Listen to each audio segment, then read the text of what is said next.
साम्राज्य न्यूज, सामान्यांचा असामान्य आवाज।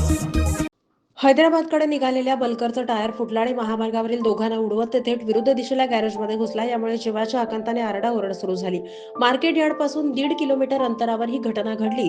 टायर फुटलं असल्याचं सांगण्यात आलं आणि हे बलकर वेगात असल्यानं हायवेवरील दोघं दुचाकीस्वारांचा बळी गेला। चालकाचा ताबा सुटल्यानं थेट गॅरेजमध्ये गाडी घुसल्याने एकाचा बळी गेलाय।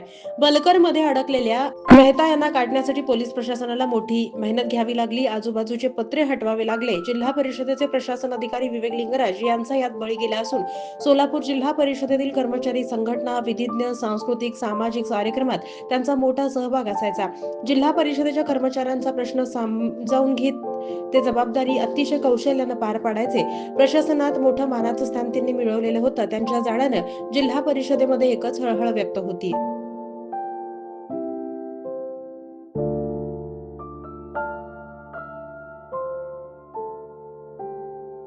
हैदराबाद रोडला आज ॲक्सिडेंट फार मोठा झालेला आहे। बलकर गाडी हे हैदराबादच्या दिशेने जात असताना डिवायडर तोडून पलीकडच्या भागात गॅरेजमध्ये काम करत असताना 2 गॅरेजमध्ये आत गाडी शिरली।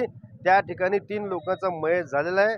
यात मयत आसिफ चांद बाशा बागवान राहणारा सरोदनगर, दुसरा तोहीद माजिद कुरेशी राहणारा हैदराबाद वय 20, विवेकानंद राजकुमार लिंगराज राहणार सत्यनाम चौक लष्कर, हे 3 लोक आहेत। या 3 लोकांचा डेट इथं झालेला आहे। सिव्हिलने डिक्लेअर केले, आता पोस्टिंग टाकल्यात। नातेवाईकांनी फार गर्दी केली त्या ठिकाणी। दुसरी गोष्ट, या 3 पोरं अतिशय चांगले होते म्हणून असं लोक हळहळ करत आहेत। यासाठी त्यांच्या घरावर दुःखाचा डोंगर कोसळलेला आहे। यासाठी शासनाकडून प्रशासन विनंती करतो की अतिशय कडक ते कडक कारवाई करावा, कारण एवढं बिंदास सगळे गाड्या उडवत आत त्यांनी पलीकडच्या भागात जातं म्हणजे तर हे काय तिथे यंत्र सुटलंय का दारू पिलाय का माहीत नाही। याचं सखोल चौकशी व्हायला पाहिजे। तिथून ड्रायव्हर पळून गेलेला आहे। आता तो दुसरा ड्रायव्हर कुणा उभा करत काय चौकशी करून योग्य ते ज्यांनी ॲक्सिडेंट केलंय त्याच्यावर कडक कारवाई व्हावी अशी माझी विनंती आहे।